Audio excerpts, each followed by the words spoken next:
আচ্ছা, একটা ধাঁধা দিয়ে আজকের আলোচনাটা শুরু করা যাক। ধরুন, দেশের সবচেয়ে বড় রাজনৈতিক দল তাদের পরবর্তী জাতীয় সভাপতি খুঁজছে।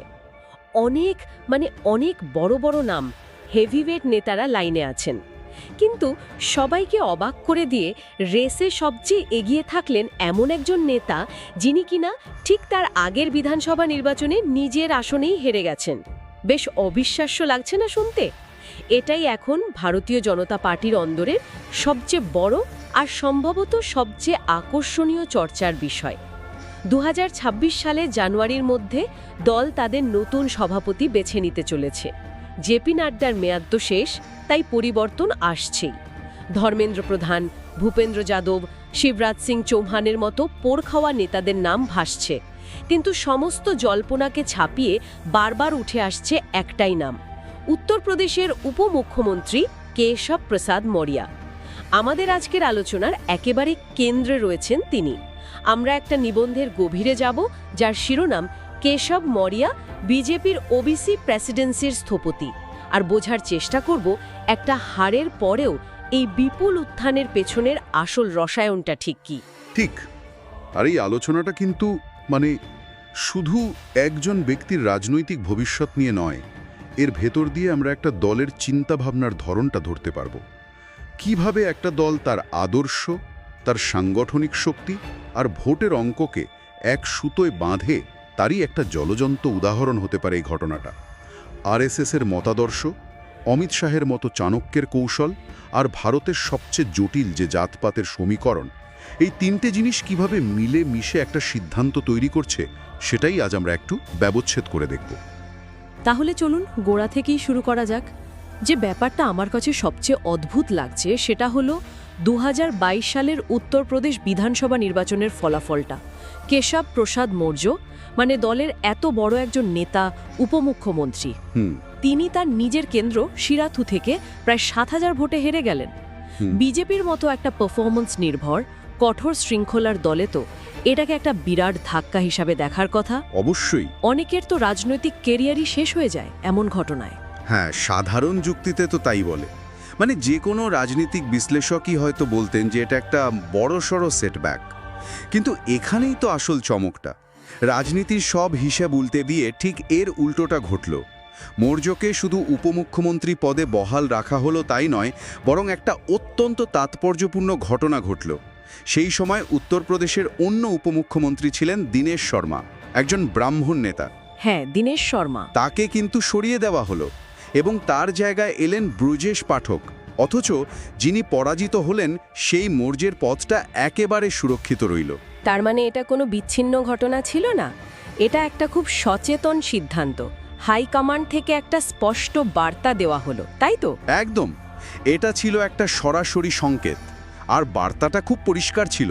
বার্তাটা হলো কেশব প্রসাদ মৌর্যের গুরুত্ব একটা বিধানসভা আসনের জয় পরাজয়ের অনেক অনেক ঊর্ধ্বে। দল তাকে শুধু একজন বিধায়ক বা রাজ্যের নেতা হিসেবে দেখছে না। আচ্ছা। তার জন্য আরও বড় কোনো পরিকল্পনা রয়েছে, যেখানে এই হারটা একেবারেই ধর্তব্যের মধ্যে পড়ে না।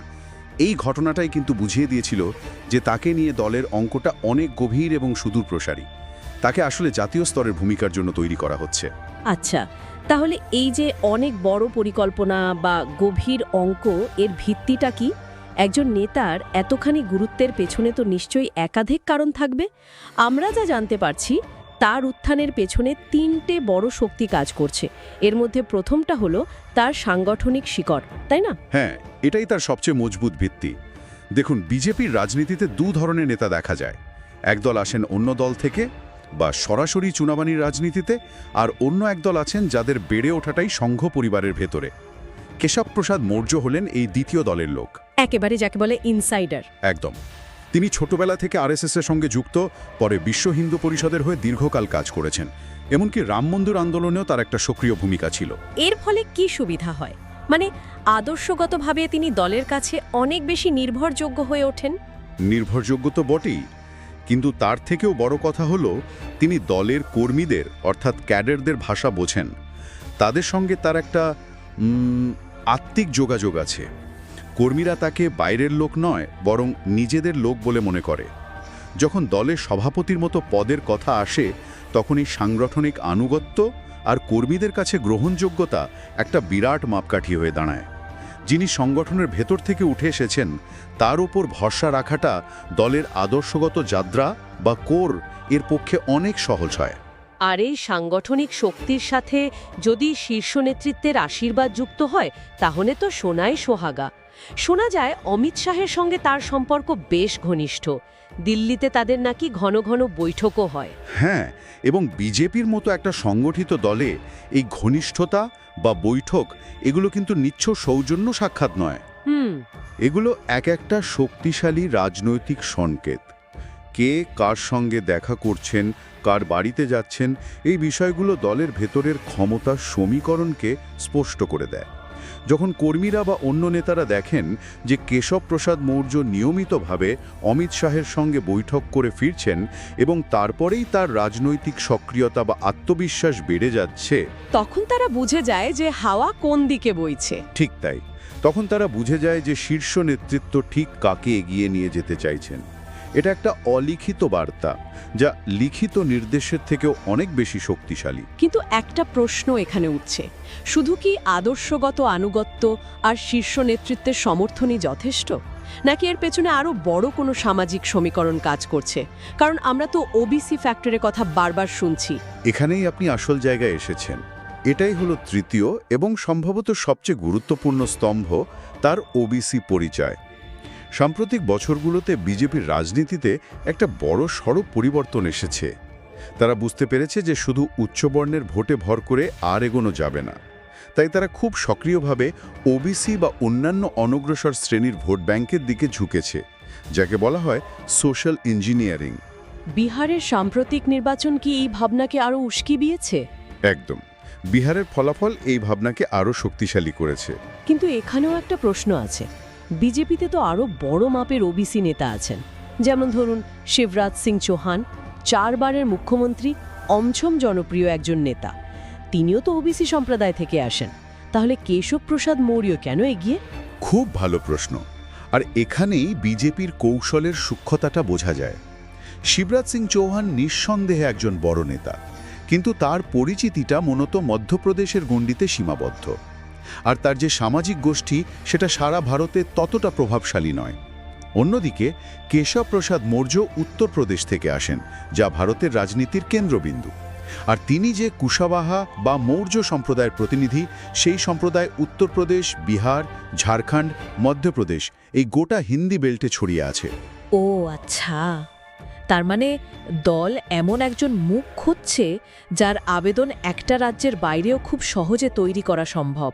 ঠিক তাই, দল শুধু একজন ওবিসি নেতা খুঁজছে না, তারা একজন নন যাদব ওবিসি মুখ খুঁজছে, যাকে সামনে রেখে সমাজবাদী পার্টি বা আরজেডির মতো দলগুলোর যাদব কেন্দ্রিক রাজনীতির মোকাবেলা করা যায়। কেশব প্রসাদ মৌর্যর প্রোফাইলটা এই ছকে একেবারে নিখুঁতভাবে ফিট করে যায়। অনেক রাজনৈতিক কৌশলবিদ মনে করেন তাকে সভাপতি করলে 2026-27 লোকসভা নির্বাচনের আগে হিন্দি বলয়ের একটা বড় অংশের ওবিসি ভোটকে একত্রিত করা বিজেপির জন্য অনেক সহজ হয়ে যাবে। এটা একটা অত্যন্ত হিসাব করা রাজনৈতিক চাল। তার মানে তার প্রোফাইলটা শুধু উত্তরপ্রদেশের জন্য নয়, বরং একটা জাতীয় স্তরের কৌশলের অংশ। কিন্তু তাকে কি জাতীয় স্তরে আগে পরীক্ষা করে দেখা হয়েছে? মানে উত্তরপ্রদেশের বাইরে তার গ্রহণযোগ্যতা ঠিক কতটা, সেটার কোনো প্রমাণ আছে? হ্যাঁ, এবং সেই পরীক্ষাটা হয়ে গেছে সাম্প্রতিক বিহার নির্বাচনে। আমরা যা জানতে পারছি, বিহারের রণকৌশল তৈরি করেছিলেন অমিত শাহ এবং সেটা মাঠে নেমে কার্যকর করছিলেন ধর্মেন্দ্র প্রধান। কিন্তু প্রচারের ময়দানে একটা নতুন উদ্দীপনা নিয়ে এসেছিলেন কেশব প্রসাদ মৌর্য। তাকে বিশেষভাবে সেই সব এলাকায় প্রচারে পাঠানো হয়েছিল যেখানে অনগ্রসর এবং অতি অনগ্রসর শ্রেণীর ভোটারদের সংখ্যা বেশি। এবং সেটা কি কাজ করেছিল? তার সভা সমাবেশ সফল হয়েছিল? বেশ ভালোভাবে কাজ করেছিল। বিহারের অনেক জায়গায় তার সভাগুলোতে ভালো ভিড় হয়েছিল। তার বক্তৃতার ধরন, সাধারণ মানুষের সঙ্গে মিশে যাওয়ার ক্ষমতা, এগুলো বেশ সাড়া ফেলেছিল। এই ঘটনাটা প্রমাণ করে দেয় যে তার আবেদন শুধু উত্তরপ্রদেশের মধ্যে সীমাবদ্ধ নয়। বিহারের এই সাফল্য জাতীয় রাজনীতিতে তার গ্রহণযোগ্যতাকে আরও কয়েক ধাপ বাড়িয়ে দিয়েছে। এটাকে তার জাতীয় ভূমিকার একটা সফল টেস্ট রান বলা যেতে পারে। আচ্ছা, আরেকটা দিকও তো আছে, উত্তরপ্রদেশের অভ্যন্তরীণ রাজনীতি। মুখ্যমন্ত্রী যোগী আদিত্যনাথের সঙ্গে কেশবপ্রসাদ মৌর্যের যে একটা ঠান্ডা লড়াই চলে সে কথা তো প্রায় সবাই জানে। এটা ওপেন সিক্রেট। দুজনের আলাদা আলাদা মন্তব্য বা সিদ্ধান্ত অনেক সময় শিরোনামেও আসে। এই ধরনের একটা টানাপোড়েনের মধ্যে থেকেও তিনি টিকে থাকলেন কি করে? এখানেই আবার কেন্দ্রীয় নেতৃত্বের সমর্থনের ভূমিকাটা স্পষ্ট হয়ে যায়। রাজ্যের ভেতরে এই ক্ষমতার দ্বন্দ্ব থাকা সত্ত্বেও কেন্দ্রীয় নেতৃত্ব তাকে ক্রমাগত গুরুত্বপূর্ণ পদে রেখে দিয়েছেন, তার ক্ষমতা খর্ব হতে দেননি।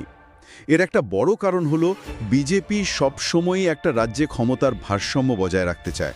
তারা চায় না যে কোনো একজন নেতা অতিরিক্ত শক্তিশালী হয়ে উঠুন।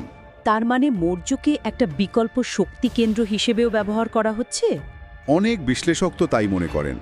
তাকে শক্তিশালী পদে রেখে দেওয়ার মাধ্যমে একদিকে যেমন যোগী আদিত্যনাথের ওপর একটা পরোক্ষ চাপ বজায় রাখা যায়, তেমনি মৌর্যকে জাতীয় স্তরে রাজনীতির জন্য প্রস্তুত করা যায়। এই অভ্যন্তরীণ টানাপোড়েন আসলে তার ক্ষতি করেনি, বরং কেন্দ্রীয় নেতৃত্বের কাছে তার গুরুত্বকে আরও বাড়িয়ে দিয়েছে।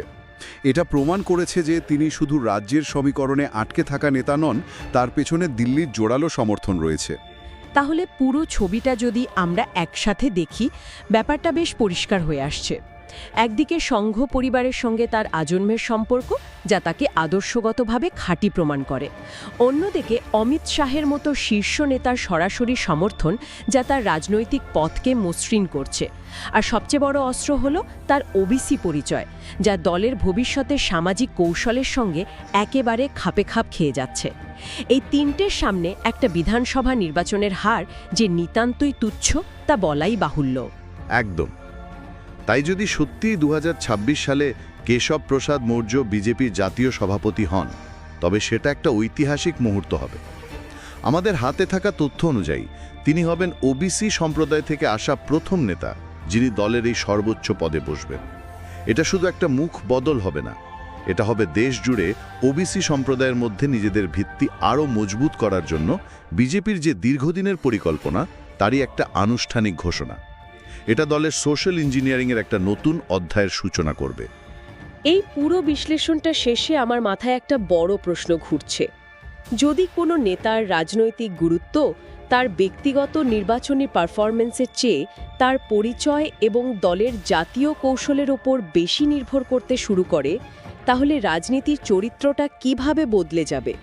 তৃণমূল স্তরের জয় পরাজয়ের সঙ্গে শীর্ষ নেতৃত্বের কৌশলগত নিয়োগের এই যে দ্বন্দ্ব, ভবিষ্যতের ভারসাম্যটা ঠিক কেমন হবে? প্রশ্নটা কিন্তু ভাবার মতো।